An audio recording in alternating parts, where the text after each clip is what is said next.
น้องมอมก็ไปเปลี่ยนชุดแล้วเนาะให้ FC อันเบิ่งเองเด้อน้องมอมแปลกหูแปลกตาขึ้นบ่เนาะงามขึ้นบ่หรือว่าแนวใดเนาะมุมไปซื้อสบายดีท่านผู้ชมสบายดีปะลุงทุกท่านเด้ออีพีนี้มายามน้องมอมท่านผู้ชมเนาะบ่จอยเดินทางออกมาแต่ชนบทเนาะมาแต่ดองเนาะงานแต่งในชนบทแล้วก็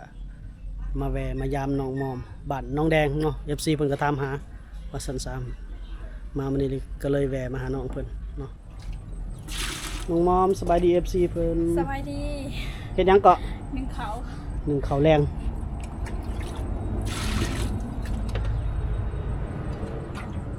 โอ้มีเครื่องวัดแทกข้างในแล้วเนาะมีกะข้างในเนาะ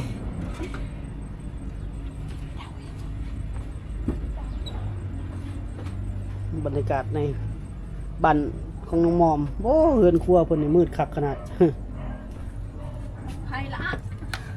ฮะบ่ได้ต่อไฟเขาเลยบ่เฮือนครัว แม่ โหดอะเลย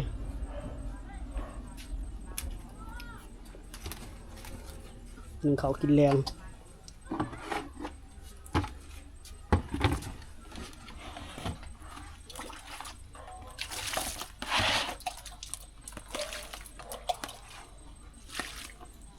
จะคนกินหนึ่งเขามัน7 คน จะคนก็ 7 คน โอ้ก็หลายคนเติบแล้วเนาะตรงหนึ่งหลายๆเลยเนาะจะรับประมาณ2 โลพุ่นแหละอันนี้เขาซื้อบ่หรือว่าเขาเนาะเขาซื้อเนาะเขาให้เขานำหมดแล้วหมดเลยหมดโดนเลย หมดแต่ดนเนาะเป็นใดไปทำงานช่วงหนึ่งเพิ่นไปทำงานได้ไปเป็นหยังก็เด็กเสิร์ฟบ่แม่เอกเสิร์ฟข้างล่างถ้วยเฮ็ดเบิด หมดทุกอย่าง แม่ เฮ็ดหยังแหน่ฮอดในหยังก็ หอดไอ้คาหมูคาซัดยังกะขาดกัน ได้เฮ็ดนำหมดเลยเนาะ แม่ เขาใส่มาเลยว่าซั่นซะหยังได้เงินเดือนเท่าไหร่ก็ เดือนหนึง2 ล้าน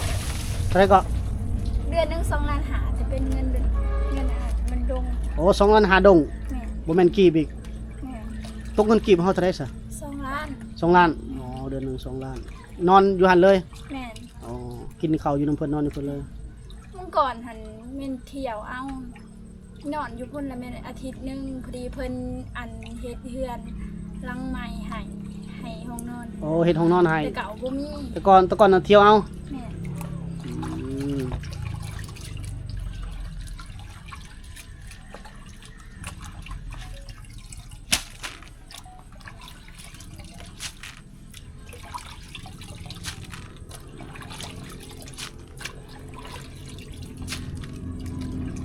นึ่ง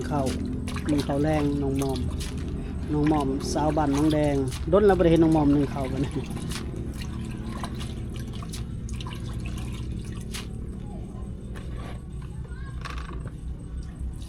ข้าวใหม่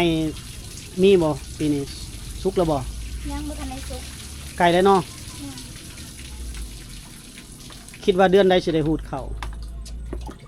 กลางเดือนนี้จะบ่ได้ฮูดแล้วเนาะ กลางเดือนนี้สิได้เฮ็ด โอ้บ่ได้ไกลติให้เจ้า ก็บ่ได้ใช้ บอกอ้ายเด้อมื้อเทื่อสิมาเก็บภาพบรรยากาศ โอเค ตอนหูดเขาหูดน้ำเก็บเกี่ยวเขาใหม่เด้อเขาให้แล้วได้แต่เขาให้นะเขาน้ำบ่มีนะเนาะ แม่ เบิ้งปีนี้สิได้จักสอบนะน้องมอมเนาะ บ่ได้ร้ายเดี๋ยวปีนี้ ได้บ่30 สอบ หมูกันแหละ ยังบ่ฮู้เนาะ บ่ได้ ต้องได้ลงตัวจริงเนาะตัวนี้เนาะ แม่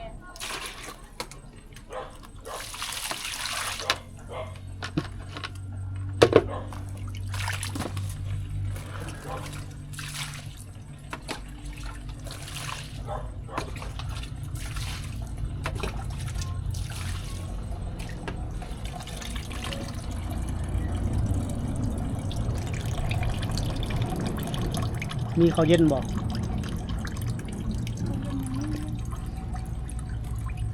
หรือบ่มีข้าวเย็นกินข้าวซื้อโอ้ไปพร้อมกันเลยนะ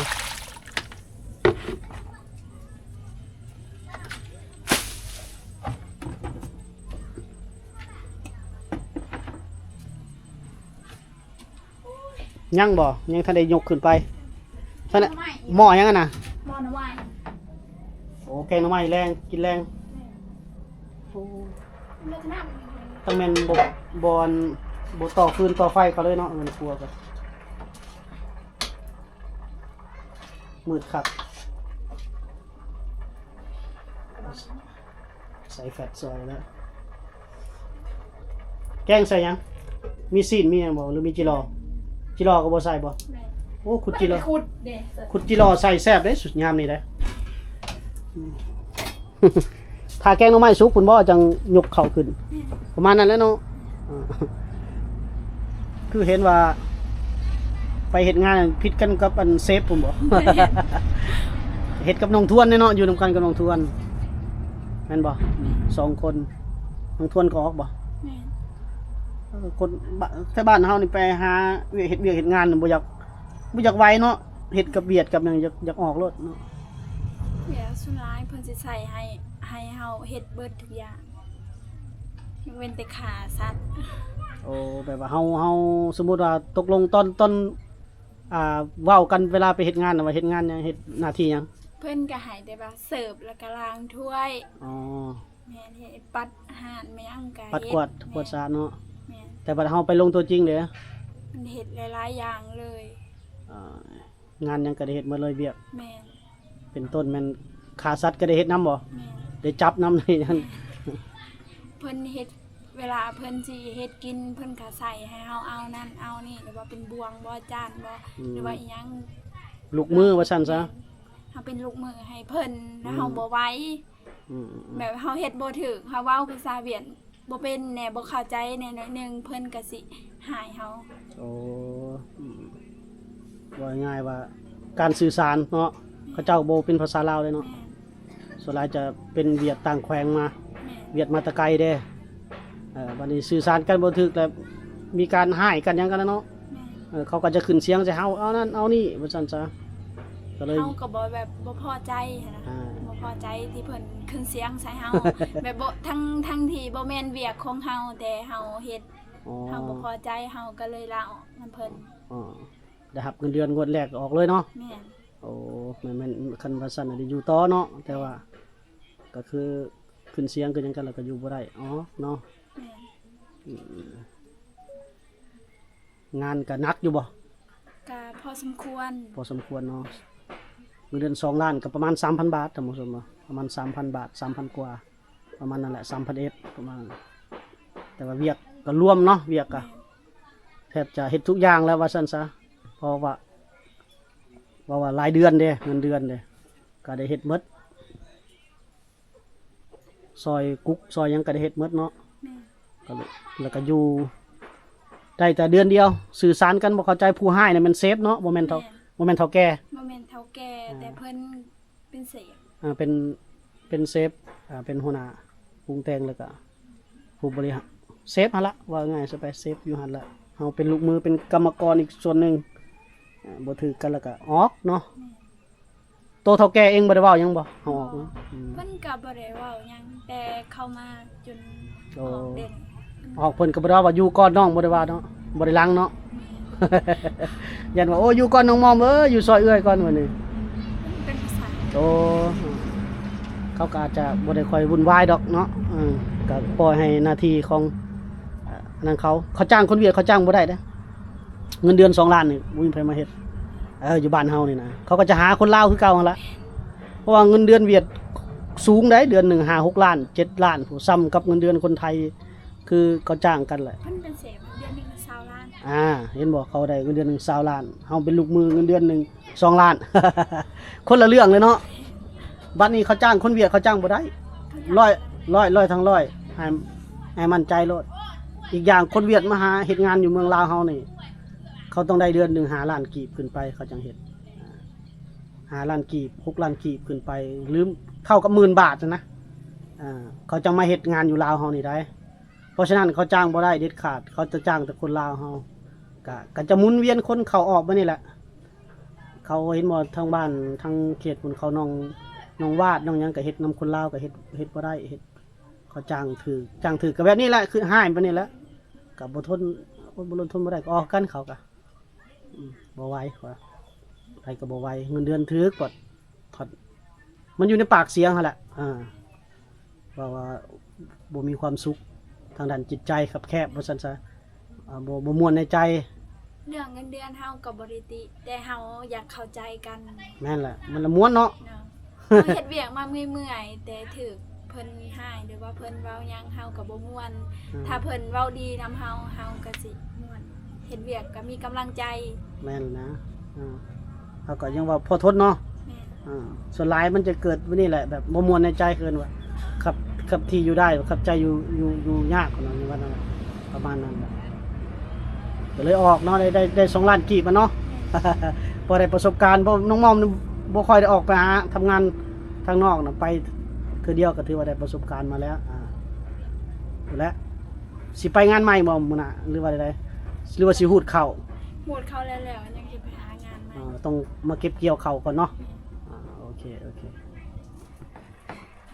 หนักสิ เอื้อยเป็นคนต้มเป็นคนนั่นแหละน้องเป็นคนปรุงบ่บัดนี้ เลย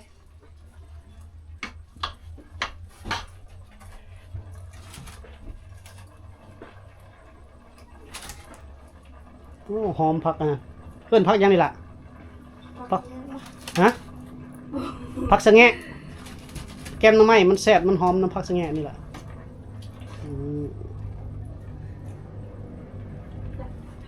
สบายดีน้องตะวัน สบายดี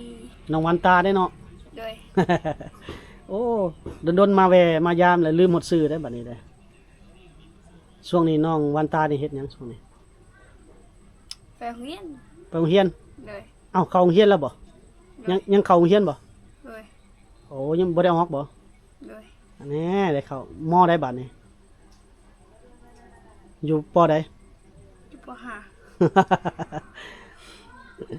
ตกห้องดึกปี โอ้ตกห้องบ่ เลย คันบ่ตกนี่มันม.1เลยเนาะ เลย โอ้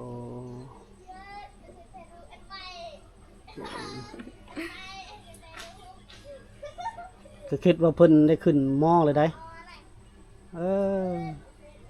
คือว่าสิออกโรงเรียนว่าบ่ได้ไปเรียนว่ะ บอกไปได้ออก กลับไปเรียนต่อ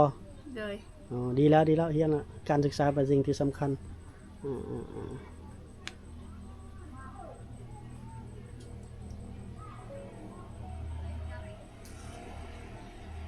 กำลังเห็ดหยังเกาะอยู่ในครัวนะ แกงหน่อไม้ แกงหน่อไม้ เลย โอ้คือว่าเอ้ยมอมเป็นคนต้มบ่ เลย เจ้าเป็นคนแกงคนปรุง เลยเป็นคนปรุง แสดงว่าอยากแซ่บมันต้องซิมเองเนาะ เลย แกงให้อันเอ้ยมอมหรือว่าแกงให้ตัวเองหรือว่าแกงแทนกัน แกงมันครอบครัวแล้ว แกงมันครอบครัวเนาะน้องหวานตาเนาะก็ยังเป็นตาหักตาแพงคือเก่ามาดนเลยเด้บ่ได้มาแวแห่งดูดีแห่งสวยขึ้นได้เพิ่นว่าได้เนาะ เลย สวยขึ้นกว่าเก่าเขาให้ไก่สุกแล้วเขาให้เนาะ เลย ไปบ่ไปหุดเข้าบ่หรือเอาหลาน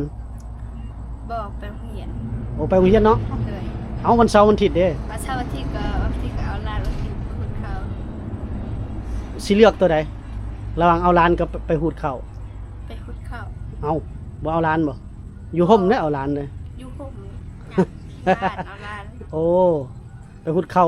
ง่ายกว่าเนาะ เลย โอ้ฮ้อนๆตากแดดทางใด เอาเพิ่นเลือกไปหุดเข้าบ่เอาหลานเพิ่นว่าหุดเข้านี่แดดก็แดดเอาหลานนี่อยู่ในห่มในริมโทรศัพท์พร้อมได้เอาหลานเลย ว่านะมันมีโทรศัพท์ โอ้บ่ได้มีโทรศัพท์บ่เจ้าบ่ เลย โอ้ยันน่ะมีโทรศัพท์เนาะโรงเรียนก็ยังไปเรียนคือเก่าคือบ่ออกสึงบ่แม่นบ่แม่นเนาะให้เข้าใจผิดเนาะ เลย ตกสอบเสียงตก เลย ตกห้องปห้าหัด เลย ห้องปห้ามันแก้คืนบ่ได้เนาะเพราะว่าเป็นจบสั้นเด้โอ้เสียเวลาไป1 ปี สอบตกเพิ่นเฮ็ดได้จังว่าสอบตกโทรศัพท์ก็บ่ได้ลิ้น จบวิชาคณิตศาสตร์ โอ้ บ่ดึงจักมิดแล้วเนาะครูอาจารย์กะบ่เป็นหยังบ่เป็นหยังสอบตกเสียเวลาไป1 ปีปีหน้าได้ไปเซ็งใหม่บ่ได้กายหมู่บ่ได้ก๊อปเอาหมู่ของหมู่บ่ตอนเซ็งน่ะไปเห็นเฮาบ่เป็นแล้วไปเอาน้ำหมู่แล้วกายเอาน้ำหมู่เลย บ่เบิ่งเอง เบิ่งเองเฮ็ดเองมั่นใจตัวเองเนาะ เออโอ้กระสอบตกคันสั้นธรรมดานี่ก็เจ้าแก้ไขให้ได้อยู่เฮาไปสอบเซ็งไหมเพิ่นบ่ได้ให้ไปเซ็งใหม่บ่ให้เซ็งคืนเซ็งจบสั้นเด้จบสั้นประถมบ่สามารถแก้คืนได้เฮาต้องแก้ไขตัวเองนักเรียนทุกคนต้องแก้ไขเอาตัวรอดให้ได้บ่ให้ตกแต่ละวิชาเด้คณิตศาสตร์ภาษาลาวบ่วรรณคดีบ่มันหยังก็ว่ากันไปถ้าเซ็งเลื่อนสั้นอยู่ในประถมเองนี่ก็ซึ่งว่าเฮาตกคณิตศาสตร์เขาก็ให้เฮากลับไปเซ็งใหม่เพิ่นก็อนุโลมเนาะแต่จบสั้นนี่บ่ได้เด้นี่ก็น้องหวานตาน้องสาวของน้องมอมโตใหญ่ขึ้นคู่มือแล้วเริ่มเป็นสาวเต็มโตแล้วเฮ็ดอยู่เฮ็ดกินแทนเอื้อยได้หมดแล้วทุกคนเด้อแกงหน่อไม้นึ่งข้าวเฮ็ดอยู่ผู้น้องชายก็หยอกอยู่ต้องผู้หยอกเอื้อยอยู่หยอกเอื้อยพอได้หยอกเอื้อยน้องมอมก็ไปเปลี่ยนชุดแล้วเนาะให้ FC อันเบิ่งเองเด้อน้องมอมแปลกหูแปลกตาขึ้นบ่เนาะงามขึ้นบ่หรือว่าแนวใดเนาะมุมไปเสริมสวยมาหน่อยหนึงเนาะน้องมอมเนาะ แม่ไปเสริมสวยมา อ้ายว่าบ่แม่นมีหยังตอดซบบ่ตอดปากนี่ตอนไม่งอดตอดบ่เนาะ หรือว่าเพิ่งต่อยบ่ต่อยบ่เนาะปากไข่ขึ้นว่าซั่นซะเพื่อความสวยความงามน้องมอมว่าไปทำงานได้เงินเดือนมาเสริมสวย เดี๋ยวเอาเงินไปซื้อข้าวกินบ่หรืออื่น เอาคนละครึ่งนั่นเนาะ อ๋อ แบ่งคนละครึ่งอย่างงามแน่เขาก็อยากกิน งาม เขาก็อยาก ได้ เนาะความงามก็อยากได้แม่นความแล้วแม่นความแล้วถูกต้องแล้วต้องสวยไว้ก่อนนะเฮ้ยเป็นผู้แซ่บผู้สาวบ่แซ่บบ่แต่งบ่เติมนี่บ่ได้แล้วเนาะ เอาผัวมานี่เอ้ยคันเอาผัวอันเราเทิงกันนี่โยบ่ได้งามแล้ว คันเอาผัวบ่ได้แต่งแล้วเนาะผัวหายเนาะนี่ต้องเสริมไว้ก่อนตอนเป็นผู้สาวกระทือคือกันแหละเขาหาเงินก็ซื้อเครื่องสำอางแล้วก็เสริมสวยตัวเองเนาะมาเยี่ยมมายามน้องมอมก็พอได้เห็นท่านผู้ชมเบ่สวยขึ้นก็ขึ้นกับท่านผู้ชมพิจารณาเอาเองเด้อโอเคเฮาก็สิขอจบคลิปก่อนท่านผู้ชมเนาะ EP นี้บ่มีหยังหลายมาเยี่ยมมายามเห็นน้องเพิ่นอยู่เฮือนอยู่ซานเนาะพุ่นแล้ว EP หน้าแล้วมีโอกาสน้องเพิ่นไปพูดเข้าเดี๋ยวเฮาสินำไปเนาะท่านผู้ชมโอเคคลิปวิดีโอนี้ขอจบไว้สำนี้ก่อนพบกันใหม่ในปีหน้าสำหรับปีนี้สบายดี